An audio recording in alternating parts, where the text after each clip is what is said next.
Let's get it open. Alright, so externally, this is probably one of the best fake or clone phone packagings I've ever laid eyes on. The attention to detail here is truly fantastic. Starting off with the screen protector and the case provided, the screen guard is a bit of a weird one because below that S9 Plus sticker, it says the LG G Vista 2. So really, the company has just taken a random screen protector from a random phone and bundled it in with this one, so a bit of a bizarre move, I don't really get it. The case is a silicone case which looks a little bit more accurate. This looks like it would fit what the supposed Galaxy S9 Plus is going to look like, which of course means it's incompatible with this dodgy screen protector that's also included. Opening the main box, definitely a pleasant surprise. You're greeted by this plastic-coated, weaved finish. I was not expecting that. And the moment of truth, opening the box up for the first time, as you probably expected, the phone is on top. And so far so good. It's a little bit on the thick and a little bit on the heavy side, but visually speaking is kind of what we expected to see. The insert below has an uncanny resemblance to the Galaxy Note 8, which makes me think this is somewhat recycled packaging, and underneath this we've got a little box which you might expect to have a case or something else in it, but it just literally has the quick start guide. The charger included pretty much exactly resembles that of the Galaxy S8.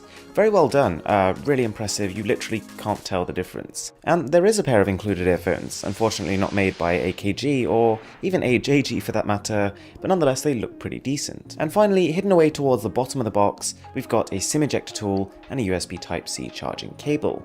Nice to know that even though this is a fake, it's still using the latest standard, but no doubt it won't actually support fast charging. Alright, moving on to the phone, we've got a protective film covering the front, which somewhat exaggerates the screen to body ratio on offer, but even taking it off reveals a pretty generous screen size. Turning it over, the company could have done a bit of a cleaner job here, but you peel that off, and it looks pretty much exactly as we expected it to.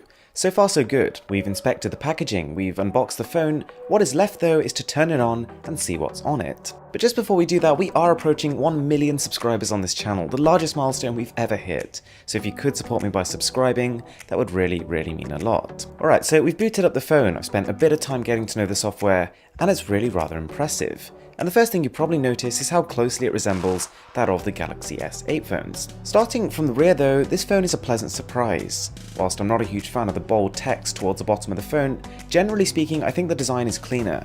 And whilst of course the fake model here has a plastic finish, the real one would of course come with the same glass we see on the Galaxy S8 Plus. And one of the main problems with the Galaxy S8 Plus, that huge stretch towards the fingerprint scanner, which wasn't very differentiated from the rest of the body of the phone, is now completely gone. This new vertical camera array you can see on the fake S9 Plus is actually solving both problems in one go. It is bringing that fingerprint scanner closer to your hand and your fingers where they're resting, but also it's raising the fingerprint scanner above the rest of the body. Something we come to expect with these clone phones that come out before the real phones have been released is a thicker and a heavier body, and that hasn't changed here, so this aspect of the phone is definitely not representative of what we will see with the real phone.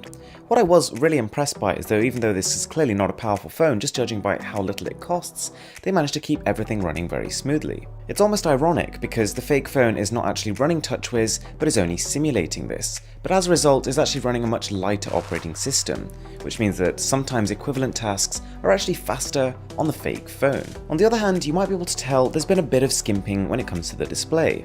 The real S8 Plus on the left hand side has got an 18.5:9 aspect ratio, but the fake one over here has a 16:9 and in its place a larger chin on both the top and the bottom. Also, whilst it's certainly impressive that the fake phone is actually curved, you'll notice the curve is only coming in the body of the phone, and that the display itself is completely flat, so it's missing that edgeless feel, that infinity display that the real phones have. The clone actually does impress in a lot of ways though. The wallpaper library, whilst not necessarily advancing it to the next level and including anything new, is complete. It has everything that the S8 phones do. The dialer, the built-in applications, very effectively emulate what we see on the S8. Everything from the home buttons to the settings menu is all intricately detailed. I find it kind of funny that even though the about section of the phone says it's running Android 7.0 Nougat, when you triple tap that it actually brings up the Marshmallow logo, which is the Android version it is actually running. And of course this guide disappoints in many other ways. The camera is almost non-usable, the battery life absolutely flies down, you can empty this thing in about 3 to 4 hours of screen on time,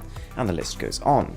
But the purpose of this is not that, it's to get a flavour and an idea of what the Samsung Galaxy S9 Plus might actually feel like.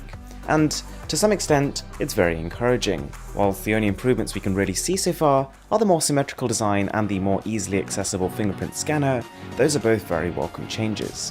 Anyway guys, thanks a lot for watching the video, I really do appreciate it. My name is Aaron.